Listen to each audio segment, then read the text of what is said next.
Hi everyone, we are back on Big Data Masterclasses. I've got the pleasure to have FRIEDMAN, which is the principal technology of MARP Data Technologies, a US company, software editor. We have a smart talk around big data just before this. I'm very pleased to have you on Big Data Masterclass, Helen. What kind of trends, because we speak about the future that you build before and the time to market is here now.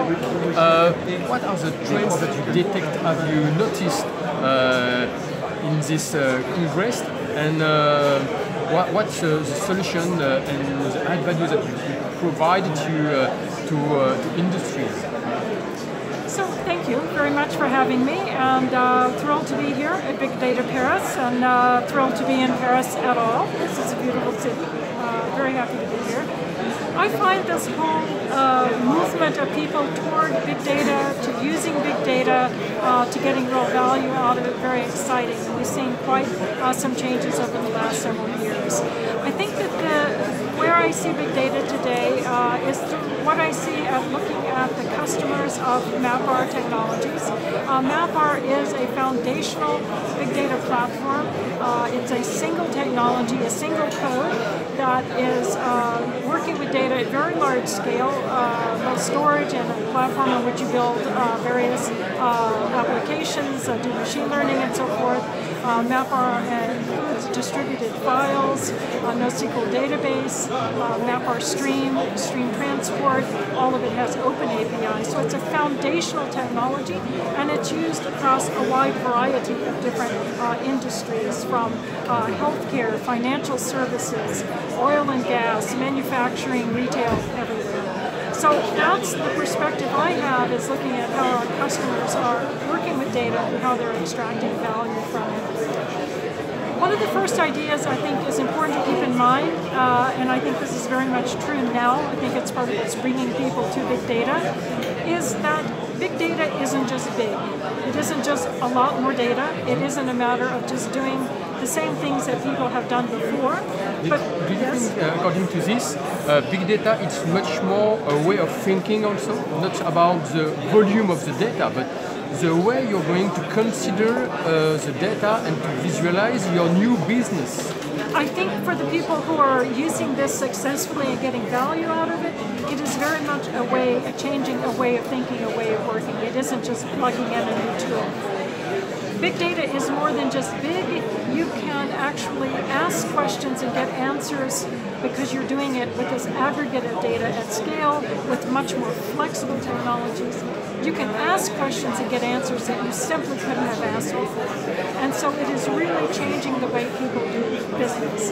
I think another pattern that I see, this again is just beginning to happen, and I think this is a trend for the future, is the ability to have the design of your technologies, the design of your human organization, working across data, to see the value of data, that all of those different things need to work in a way that is a better match to the way business actually happens. And so it happens sometimes in real time. It happens from many different sources. It happens where there's a lot of change, constant change. We need to be able to respond flexibly to change. Say in financial industry, if you're protecting your business against potential attackers, you have to always be vigilant. But the nature of how people go after a business and your security, it's not static. And so you need to be able to respond to events as they happen. So it's our ability to have that flexibility, that comprehensive view of data, the ability to easily manage data, to manage the applications running, that makes it a better match for business. And I think that is a phenomenal transition that's happening, and people are getting real value from data because they're beginning to make that sort of change. If there will have one tip that you could provide to a business decision maker or leader within industry, what can you tell them? One tip, that's Or 2 tips. 2 tips. Prefer. That's a challenge. So yeah, it won't be quite 1 tip, but I'll try to keep it focused. I think it's to think carefully about the potential value in data, to think about the insights that you could draw from data, but to be very clear and very practical about how that can connect into your main line of business. And what I mean by that is, let's take machine learning as an example. Machine learning is becoming absolutely mainstream. I, with my co-author Ted Dunning, have written a couple of short books for O'Reilly Media in a series called Practical Machine Learning, and I use that as the example. We're talking about ways that people can build powerful recommendation engine, excellent anomaly detection, for example, but do that in ways that are very effective. They are simple enough that they are reasonable to be handled by a reasonable data team. You don't have to have a tremendous collection of PhDs doing this for you, but it really can tie into business.